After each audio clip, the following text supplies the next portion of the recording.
The Houston Texans keep the winning streak alive with a victory on the road in Indianapolis against the Colts 20-16. They eke out one, they escape with one, they take down the Colts. Style points got left at the door a long time ago with this Houston Texans team. They are now a 7-5 football team, very much in the hunt in the AFC wildcard picture, and with this victory over the Indianapolis Colts, a path to the AFC South opens up for the Texans. They are back in the divisional hunt, back in the divisional race here after this victory over the Indianapolis Colts, and an excellent job overall by DeMeco Ryans and this team that looked DOA at 0-3. They had some easy games coming up on their schedule, but their opportunities to get to 500 fell by the wayside with a lot of the mistakes that they made earlier on in the season. This was the type of game that earlier in the season the Texans would have lost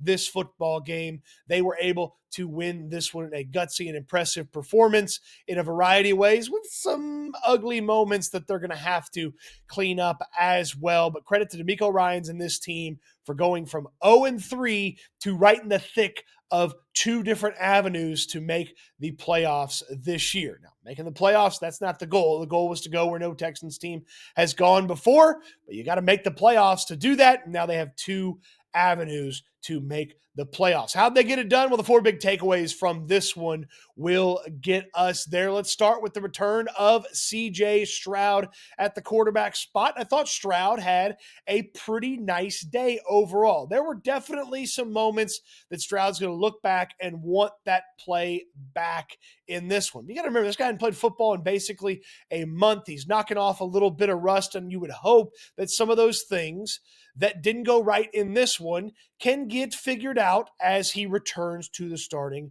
lineup and as he returns under center for this Texans team as their starter. That interception that he threw was awful. The defense had just had an incredible moment. Uncle Momentum was all on the Texans side, and Stroud gave it right back going into double coverage and overthrowing Xavier Hutchinson, and the Colts would score just a handful of plays later to take the lead, and momentum would be back on their side. There were a couple of uncompetitive throws. There were a couple of just throws that were a little bit off target, but there was some stuff over the middle, and there were some plays where Stroud was moving his legs to extend the play or to get himself a throwing lane where he looked pretty solid. This wasn't an amazing performance when CJ Stroud. This wasn't some remarkable performance where we're going to talk about it for years and years and years, like, some of the other ones he's had in his past. But this was a solid performance from a player coming back from a long absence and coming back from the concussion. And there's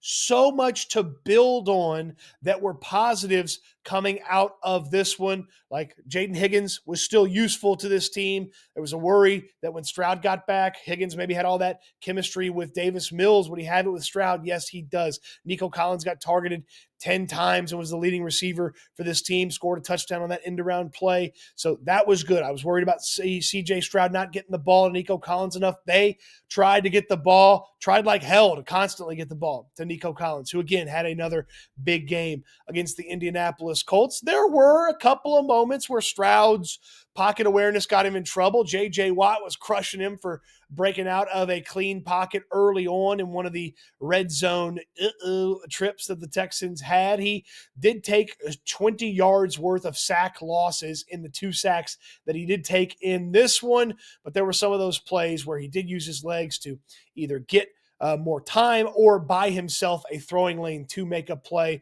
So a solid day overall for the quarterback as he returns, and plenty of room to build on that. Obviously, if he doesn't build on it, that's not going to be enough from the quarterback to go where they want to go, but there's makings of something that you like from CJ Stroud in this return, and hopefully you can carry some of that over and improve on it with a tough opponent like the Kansas City Chiefs next week. Speaking of that offense, their big observation number 2, it was a mixed bag for Nick Caley today. There were some moments where I really liked what Nick Caley was doing with the offense. They operated outside the red zone pretty well overall as an offense, and then they got in the red zone, and it is just some good old-fashioned muckety muck. They do it time and time again. There was the Wildcat call with Nick Chubb. I thought that was silly. They run from the shotgun.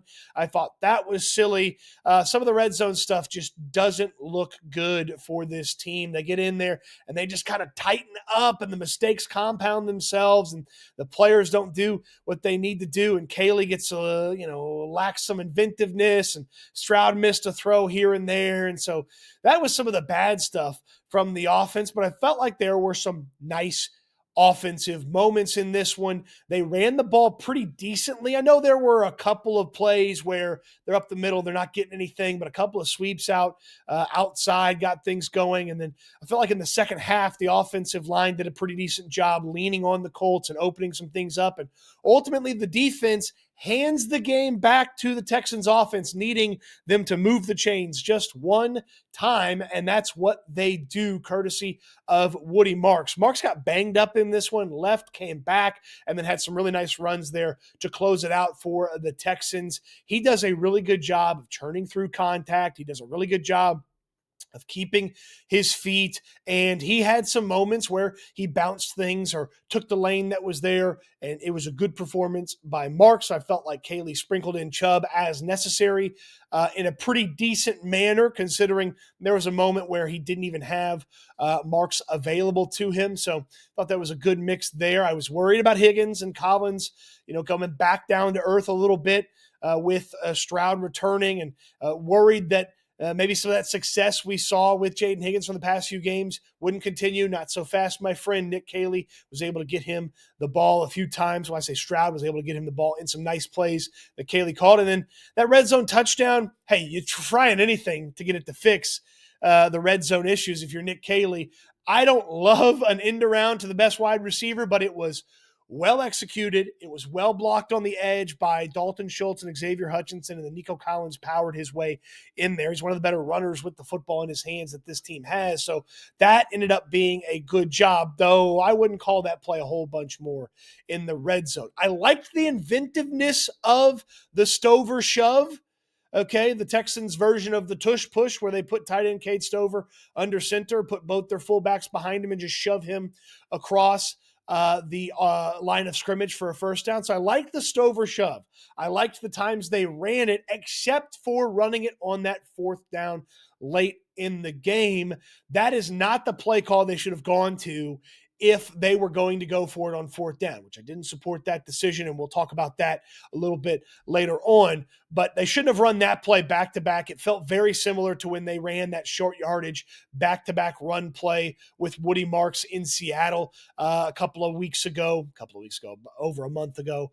But it felt very much like that series of plays where, the stubbornness, we'll just figure it out. So if you're going to go for it, call a better play there on fourth and very short. So a mixed bag from Nick Kaylee. It wasn't the worst performance that he's had, but there were some nice things to take from this. Again, build. They've got to build. They've got to continue to get better, and they have got to be better in the red zone. They've got to score freaking touchdowns. They can't keep kicking the football through the uprights. They've got to score freaking touchdowns. You're going to have to get better to go where you want to go as an offense, and the red zone woes for this team have to get solved if they want to be a true contender that you can take seriously in the AFC. You can always take your daily fantasy serious, my friends, at Sleeper. It's the best way to play daily fantasy. You're making a couple of score predictions. You put them all together. You get them all correct, and you multiply your entry fee into that daily fantasy contest. We've been putting them together on the show. We came up a field goal short in our most recent entry. We were so close to putting one in the win column. You can do the same with daily fantasy. And right now you're going to get a free, no deposit required $20 entry from my friends at Sleeper, as well as a deposit match up to $100. Use my code STOOTS, STOOTS. Terms and conditions do apply. Check out Sleeper's terms and conditions, but check out my code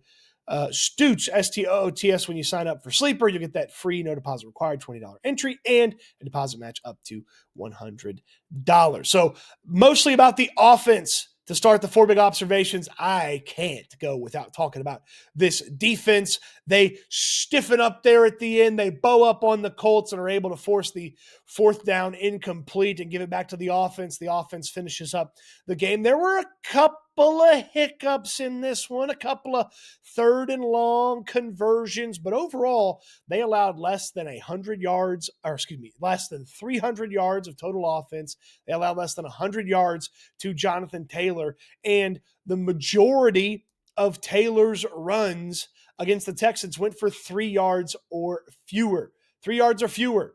3 yards or less, whichever the appropriate English language term is. But most of Taylor's runs went for less than 3 yards. Was it fewer than 3 yards? A lot of rushes for 3 yards and less than 3 yards and fewer than 3 yards, whatever the actual phrasing is. I need to find that out. But they did a good job against Taylor. They didn't pressure Jones constantly, but there was enough pressure, and there were some good coverage moments, despite the fact that Jones hit a couple of big moon balls. A nice big throw to Pierce in the corner of the end zone. He made a great catch. A nice big moon ball to Josh Downs on the sideline. He made a fantastic play. Pittman had a nice one at one point, but it wasn't consistent from Jones, and the pressure, it got there enough. Will Anderson had a couple of nice pressures. Sheldon Rankins got home for a sack. Thought the linebackers played pretty decently. Derek Stingley only got targeted on the final throw from the Colts, and of course it was an incomplete. He's been fantastic. Jalen Petrie was good in his return. Maybe a coverage moment here or there you'd want back, but a couple of coverage moments that were nice from Jalen Petrie in this one, including batting one away from Downs late in this one. He's a demon around the line of scrimmage. Kamari Lassiter is such a fun watch when he gets around the line of scrimmage. So a lot to like about this defensive performance. And if they cleaned up a couple of third and longs here and there, the Colts might have had an even tougher time in this one. So good performance from the defense, and they probably have a whole nother level to this defense. That safety spot, something to watch. Jalen Reed goes down with an injury, back to Miles Bryant. So we'll be interested to see what the Texans ultimately have to do with that safety spot to sort of solidify it after they release C.J. Gardner-Johnson. MJ Stewart got lost to an injury. It looks like Jalen Reed's going to be hurt again now with a forearm injury. So that's something to watch going forward from the defense. And speaking of the defense, the guy who sets the tone for the defense, that organizes it, that coaches it up, DeMeco Ryans, a good performance from his defense, but his performance in the headset needed to be much better today. And he's had a couple of hiccups here in the past month or so of games where, with a team that lives in the margins, he's going to need to be a little bit better. The end of half operation, putrid from this team. It is so inconsistent. They never know when to actually push the gas or to let off. And in this one, they burn over a minute of time on 2 plays, not calling a timeout. They burn over a minute and 10 seconds on 3 plays and burn a timeout and move 25 yards in 3 plays. Ultimately, don't get into field goal range in an indoor place where Kaimi Fairbairn's had some pretty impressive kicks before, but they don't get into field goal range. They try a Hail Mary that gets nowhere close to being complete. DeMeco Ryans has got to do a better job of managing that, using the timeouts, understanding how much they want to put their foot down on the gas to make it tough on the opposing defense, or when they want to just kind of lay up and go for the field goal. It's just been very, very inconsistent from the Texans at the end of the first half. And I know a lot of that's Nick Caley's play calling, but DeMeco Ryans needs to be over there with Caley. Hey, foot on the gas. Let's go. Let's get 7 here. Let's make sure we're getting 3. Let's give ourselves a chance at 7 with the backup of 3. When you get the ball with about 2 minutes left and 2 timeouts, you ought to be able to go get 3. But if you mismanage the approach, you're not going to get any points. That's exactly what happened to the Houston Texans in this one, and that almost bit them in the behind in the second half. Another thing from DeMeco Ryans, a total stubborn, boneheaded move to go for it on 4th and short late in this one. You trust the defense Yes, obviously you trust the Houston Texans defense, and they've had some very nice moments and some very nice performances.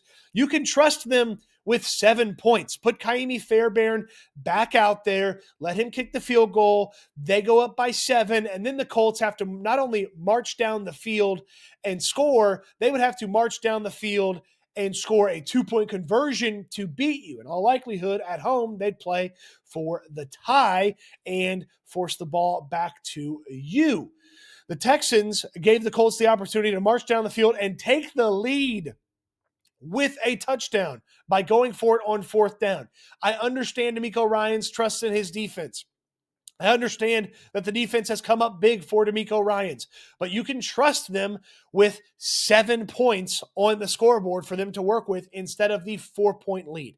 I did not agree with that decision by DeMeco Ryans before it happened. I didn't like the play call from Nick Caley. This is a team that lives in the margins right now. Until this offense turns into a consistent and solid offense, they will live in the margins. And the head coach, with his operation, has to give them the best opportunities to win and maximize their chances of winning. That hurt their chances of winning. Now, the defense turned up and turned out a victory for the Texans by stopping the Colts on that ensuing drive.